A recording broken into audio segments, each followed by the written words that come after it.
സദാ നമിപ്പൂ ശിവപാദപദ്മം,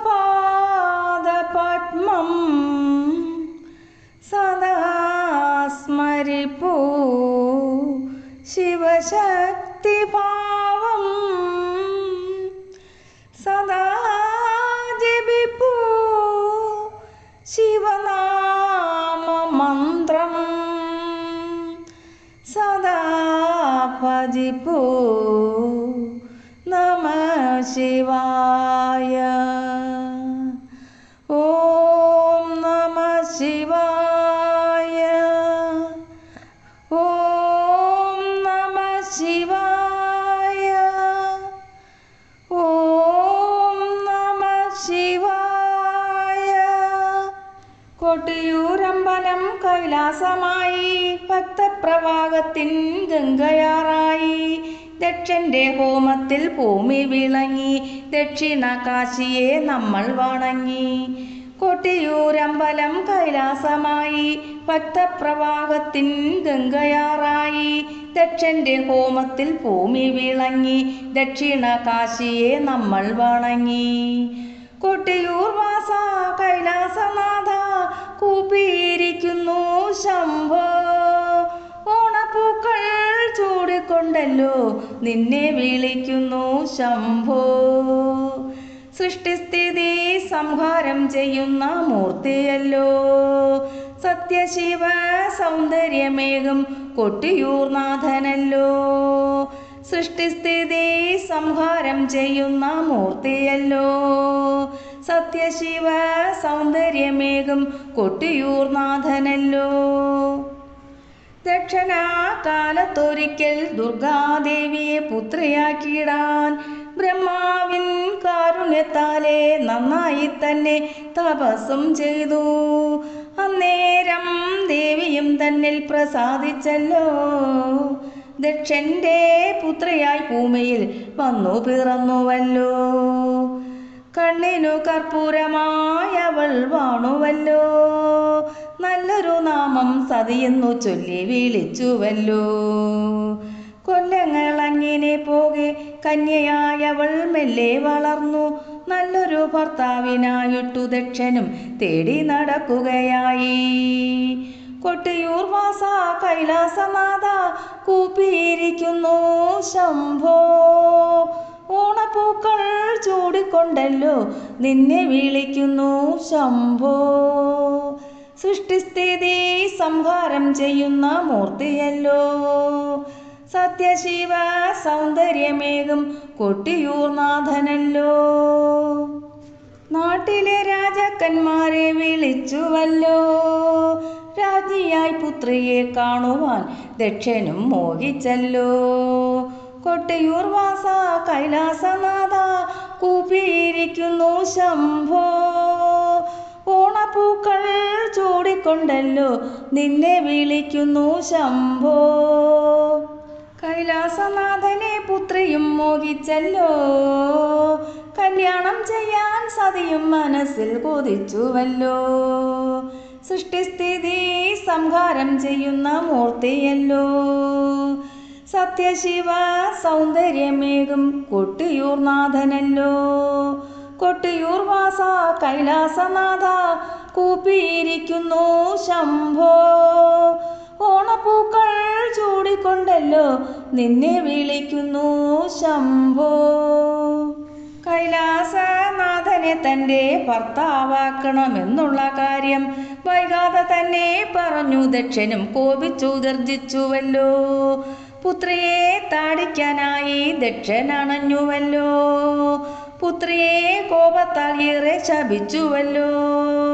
ധൈര്യം വെടിയാതെ ശംഭുവെ ധ്യാനിച്ചുവല്ലോ, നാമങ്ങൾ ചൊല്ലി സതിയും തപസ്സിൽ മുഴുകിയല്ലോ.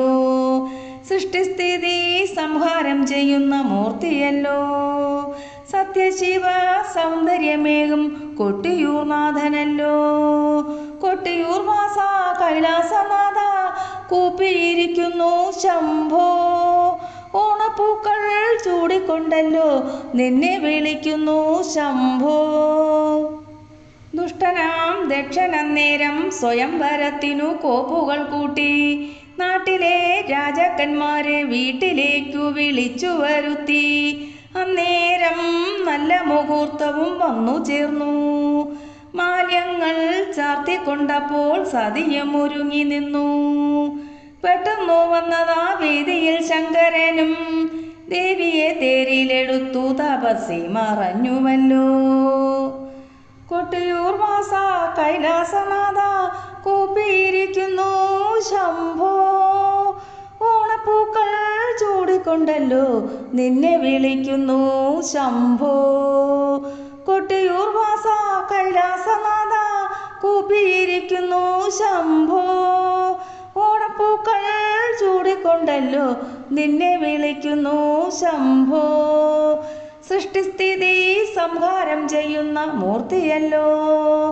സത്യശിവ സൗന്ദര്യമേകും കൊട്ടിയൂർ നാഥനല്ലോ. ശംഭുവോടുള്ളൊരു കോപം ദക്ഷന്റെ മാനസം തിങ്ങി നിറഞ്ഞു. ഗംഭീര യാഗം നടത്താൻ ദക്ഷ പ്രജാപതി പിന്നെ തുനിഞ്ഞു. ഭൂമിയിലാകെയും ദക്ഷൻ ക്ഷണിച്ചുവല്ലോ. രുദ്രനെ മാത്രം അക്കാലത്തു ദക്ഷൻ ക്ഷണിച്ചതില്ല. കൊട്ടിയൂർ വാസ കൈലാസനാഥ കൂപ്പിയിരിക്കുന്നു ശംഭോ. ഓണപ്പൂക്കൾ ചൂടിക്കൊണ്ടല്ലോ നിന്നെ വിളിക്കുന്നു ശംഭോ. ശംഭുവിൻ ശക്തിയെ ദക്ഷൻ സ്മരിച്ചതില്ല. ശങ്കരപാദങ്ങൾ ഓർത്തു മനസ്സിൽ വണങ്ങിയില്ല. ശംഭുവിൻ ശക്തിയെ ദക്ഷൻ സ്മരിച്ചതില്ല. ശങ്കരപാദങ്ങൾ ഓർത്തു മനസ്സിൽ വണങ്ങിയില്ല. സൃഷ്ടിസ്ഥിതി സംഹാരം ചെയ്യുന്ന മൂർത്തിയല്ലോ. സത്യശിവ സൗന്ദര്യമേകും കൊട്ടിയൂർ നാഥനല്ലോ. അച്ഛൻ്റെ യാഗത്തെ കേട്ടു ദർശിക്കാനായിട്ടു മോഹിച്ചു ദേവി. അന്നേരം തന്നെ തടഞ്ഞു പിന്നെ സമ്മതം നൽകി പതിയും. ആനന്ദമോടെ ഒരുങ്ങി വന്നു ദേവി. യാഗത്തിൻ വേദിയിൽ വേഗത്തിലെത്തി ദേവിയെന്ന്. പുത്രിയെ കണ്ടപ്പോൾ ദക്ഷൻ പുച്ഛിച്ചേറെ ചഹാരിച്ചു നിന്നു. ഞെട്ടിപ്പോയി നാണിച്ചേറെ വലഞ്ഞു ദേവി. അന്നേരം അഗ്നിയിൽ ദേഹം ത്യജിച്ചു ദേവി. അപ്പോൾ ആകാശവും ഭൂമിയുമാകെ ഇരുണ്ടുപോയി. കൊട്ടിയൂർ വാസ കൈലാസനാഥ കൂപ്പിയിരിക്കുന്നു ശംഭോ. ഓണപ്പൂക്കൾ ചൂടിക്കൊണ്ടല്ലോ നിന്നെ വിളിക്കുന്നു ശംഭോ. സൃഷ്ടിസ്ഥിതി സംഹാരം ചെയ്യുന്ന മൂർത്തിയല്ലോ. സത്യശിവ സൗന്ദര്യമേകും കൊട്ടിയൂർ നാഥനല്ലോ. കൊട്ടിയൂർ വാസ കൈലാസനാഥ കൂപ്പിയിരിക്കുന്നു ശംഭോ. യാഗത്തിൽ സംഭവിച്ചൊരു സംഗതിയെല്ലാം അറിഞ്ഞല്ലോ ശംഭു. കോപത്താൽ തഞ്ചട തന്നിലുണ്ടായി വന്നിതു വീരനാം ഭദ്രൻ. യാഗത്തിൻ ശാലകളെല്ലാം തകർത്തു വീരൻ. ദക്ഷന്റെ കണ്ടവും പിന്നെ അറുത്തു മുറിച്ചു ധീരൻ. കൊട്ടിയൂർ വാസ കൈലാസനാഥ കൂപ്പിയിരിക്കുന്നു ശംഭോ. ഓണപ്പൂക്കൾ ചൂടിക്കൊണ്ടല്ലോ നിന്നെ വിളിക്കുന്നു ശംഭോ. സൃഷ്ടിസ്ഥിതി സംഹാരം ചെയ്യുന്ന മൂർത്തിയല്ലോ. സത്യശിവ സൗന്ദര്യമേകും കൊട്ടിയൂർ നാഥനല്ലോ. ഇക്കഥയെല്ലാം നടന്ന സ്ഥലമിതല്ലോ. കൊട്ടിയൂരെന്നതു നീളെ പ്രസിദ്ധവുമാണല്ലോ. ഇക്കഥയെല്ലാം നടന്ന സ്ഥലമിതല്ലോ. കൊട്ടിയൂരെന്നതു നീളെ പ്രസിദ്ധവുമാണല്ലോ.